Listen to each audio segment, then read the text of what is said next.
Oh ya, buat teman-teman semua yang nyari sebuah platform buat streaming, nonton video, series, film, ataupun anime-anime, kalian bisa download sebuah aplikasi yang bernama Vino. Langsung gaskin aja ya di link yang Mamang cantumin di deskripsi. Oke, lanjut.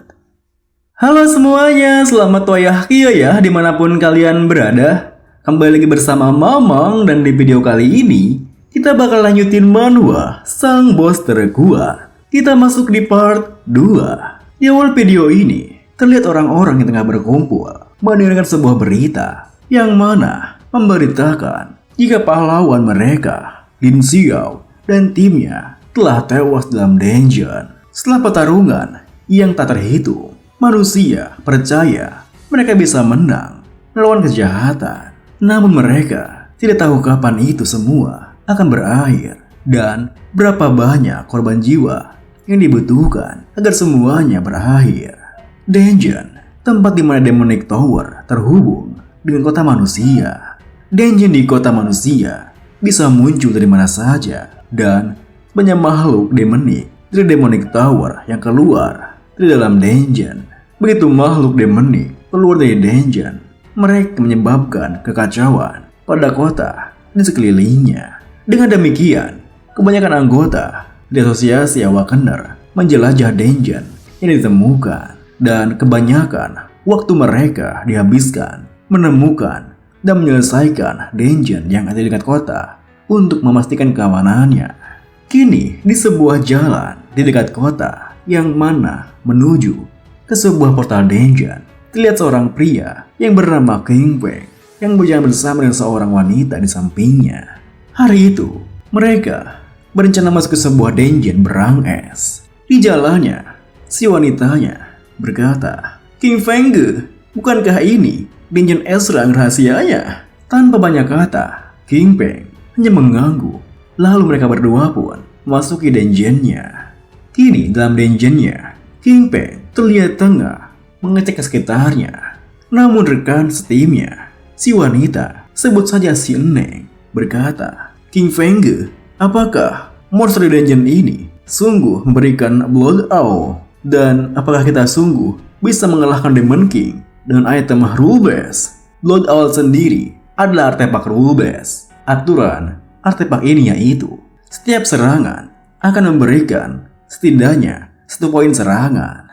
Dengan wajah sombongnya, King Feng membalas, "Kebajikan akan selalu menang melawan kejahatan. Neng Tian-Tian, kau harusnya lebih paham." Mendengar hal itu, Neng Tian-Tian pun menimpali, "Maaf, aku percayaimu kok, King Feng Gege."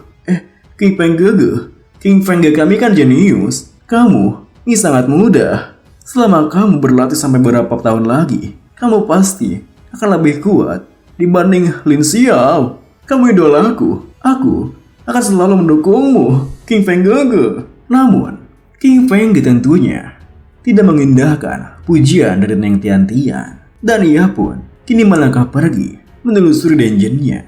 Namun tak berselang lama setelah mereka berdua berjalan, tiba-tiba saja mereka dikejutkan ketika melihat seekor monster yang telah terkapar kehilangan nyawanya. Hal itu pun membuat King Feng berkata, "Ada orang lain di sini.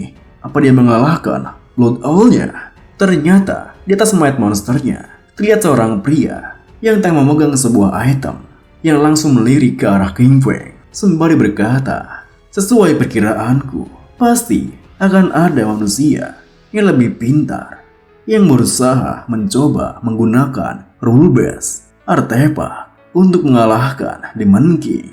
Jadi, aku datang kemari duluan untuk membuat monster ini memberikan Blood Owl-nya kepada aku." Mendengar hal itu, tanpa tahu jika di depannya adalah sang Demon King sendiri, King Feng dengan santainya mengulurkan tangannya berkata, "Kerja bagus anak muda. Sekarang serahkan Blood Owl-nya." Mendengar hal itu, sang Demon King pun tersenyum remeh menimpali, "Kau bahkan tidak tahu siapa aku, tapi kau mau merampokku." Dengan wajah garangnya, King Feng menekankan, "Ini demi kebaikan umat manusia, mana bisa disebut merampok. Namaku Bai King Feng. Aku yakin kau pernah mendengar namaku. Item sekuat itu pasti lebih berguna di tanganku dibandingkan jika kau yang pegang. Ini semua demi mengalahkan sang Demon King. Ini semua demi keadilan. Namun sayangnya, alih-alih mendapatkan sebuah jawaban kalimat, King Feng malah mendapatkan sebuah serangan dari sang Demon King yang menggunakan item Blood Owl-nya. Melihat hal itu, seketika itu juga King Feng menggunakan skill miliknya, Absolute Defense, sebuah kristal Magic Cube, artefak rule base. Aturan dari artefak ini yaitu menciptakan perisai yang tidak akan hancur dengan luas 2 meter yang bisa melindungi satu orang. Tidak peduli tingkatan serangannya. Sembari menggunakan skill tersebut, King Feng yang merasa aneh berpikir, apa ini sihir? Bagaimana bisa magic powernya sekuat ini? Orang ini, apa dia bukan manusia? Apakah mungkin dia? Namun, sebelum King Feng menyelesaikan kalimatnya, ia dikejutkan ketika melihat rekan setimnya, Neng Tian-Tian, yang kini telah tertangkap oleh sang Demon King. Sembari mencekik leher Neng Tian-Tian, sang Demon King berkata, jadi kau, Bai King Feng, orang diberitakan menjadi penerus dari pahlawan Lin Xiao. Bagaimana jika selama kau menghancurkan kristal Magic Cube-mu itu, aku akan membiarkanmu dan umatmu ini berhenti di sini. Aku selalu memegang ucapanku. Jika kau tidak mempercayaiku, aku bisa. Namun, sebelum sang Demon King menyelesaikan kalimatnya, King Feng langsung menyelahnya. Tian-Tian, kau melakukan ini demi umat manusia. Aku akan membangun monumen untuk mengingatmu. Tepat setelah mengatakan itu, King Feng tiba-tiba saja menerjang ke arah sang Demon King. Namun sayangnya, sang Demon King dengan mudah bisa menghindarinya. Bersama dengan ia berkata, kau bahkan tak ragu-ragu sebelum menyerangku. Aku rasa kau sama sekali tak peduli dengan nyawa penggemarmu ini. Kurasa pemahamanku mengenai sifat manusia masihlah kurang. Mendengar hal itu, King Feng pun melirik ke arahnya, berkata, pahlawan terkuat selalu sendirian, tak bisa dihindari. Jika akan ada korban jiwa di antara orang-orang di sisi sang pahlawan, dan engkau, Demon King, adalah sumber dari semua malapetaka. Sembari mendarat, sang Demon King menimpali. Ada orang yang tak berpikir seperti itu tahu. Setelah sang Demon King melepaskan cekikannya, Neng Tian-Tian kini menangis menatap ke arah Bai King Feng sembari berkata, Bai King Feng, bagaimana bisa kamu sekejam itu? Aku mengikutimu selama bertahun-tahun. Tapi bahkan jika kamu seperti itu padaku, Bai King Feng, jangan pikirkan aku. Cepat lari. Gunakanlah kristal Magic Cube itu dan pergi dari sini.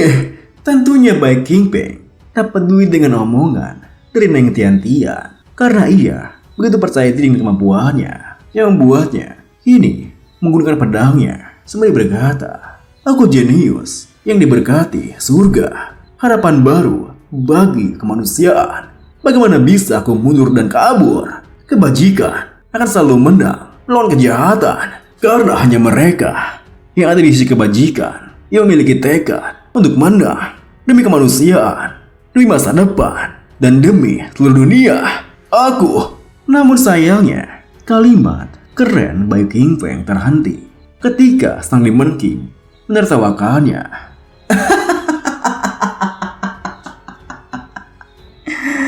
Kau sungguh tidak memerdekakan diri. Kalau begitu, jangan salahkan aku. Tepat setelah mengatakan itu, sang Demon King menggunakan magicnya yang kini mengelilingi Bai King Feng dengan sangat intens. Tak berselang lama setelah sang Demon King menggunakan magicnya, tanah yang dipijak Bai King Feng tiba-tiba runtuh, yang mana membuat Bai King Feng terjatuh langsung ke bawah. Saat itu, Bai King Feng terkejut, hanya bisa kebingungan berkata, apa aku salah? Bagaimana bisa aku kalah? Apa aku akan mati?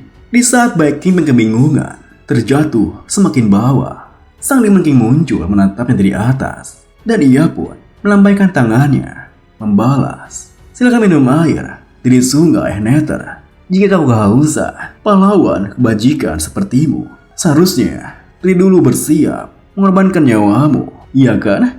Apa kematianmu cukup heroik? Di tengah keputusasaannya, Bai Qingpei hanya bisa pasrah, berpikir. Tunggu, aku tidak mau mati. Aku tidak boleh mati. Aku tidak mau menjadi korban jiwa. Aku tidak bisa mati seperti ini. Demon King, tolong ampuni aku. Kumohon, tolong ampuni aku, Lord Demon King.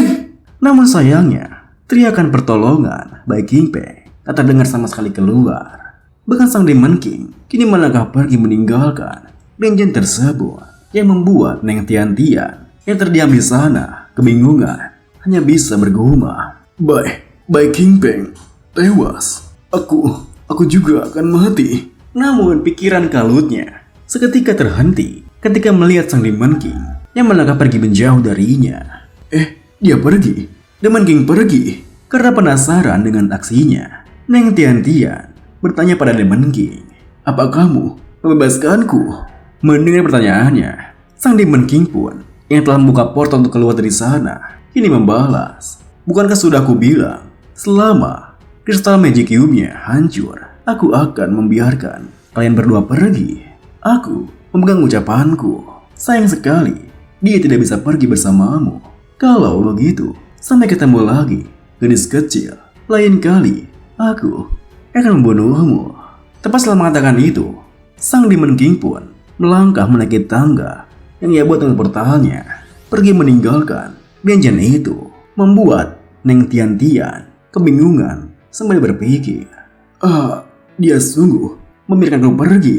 Sesaat kemudian, sang Demon King pun kini keluar dari portal yang ia buat. Namun, ia langsung merubah tubuhnya, di mana kini ia berjalan dengan tubuh manusia seperti pada umumnya. Dan seakan bukan apa-apa, sang Demon King melangkah dengan santainya melewati para manusia yang tidak tahu tentang kebenarannya.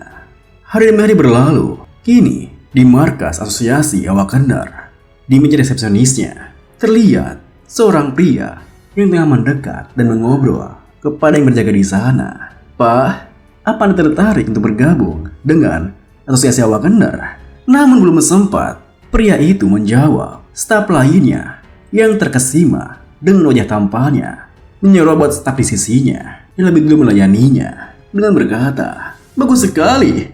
Belakangan ini, para monster menjadi semakin merajalela. Bahkan, ada monster yang kabur dan menyerang kota. Jadi, kami menerima semua Awakandar untuk bergabung dengan kami. Terutama, Awakandar yang tampan seperti Anda. Siapa nama Anda? Anda level berapa? Dan apa kemampuan Anda? Saya akan membantu Anda daftar sekarang." Dan video ini pun diakhiri dengan ternyata sosok pria yang tadi di sana adalah sang Demon King yang telah menyamar menjadi manusia biasa pada umumnya. Dengan senyuman di wajahnya, sang Demon King tersenyum menuturkan, "Aku, si jenius tersembunyi, Bai Qingpei. Aku yakin kau pernah mendengar namaku sebelumnya. Aku sangat senang untuk bergabung dengan asosiasi Awakandar manusia." Terima kasih buat teman-teman semua yang udah nonton. Mohon maaf jika ada salah-salah kata atau pengucapan Mamang yang kurang jelas. Sampai jumpa di video berikutnya.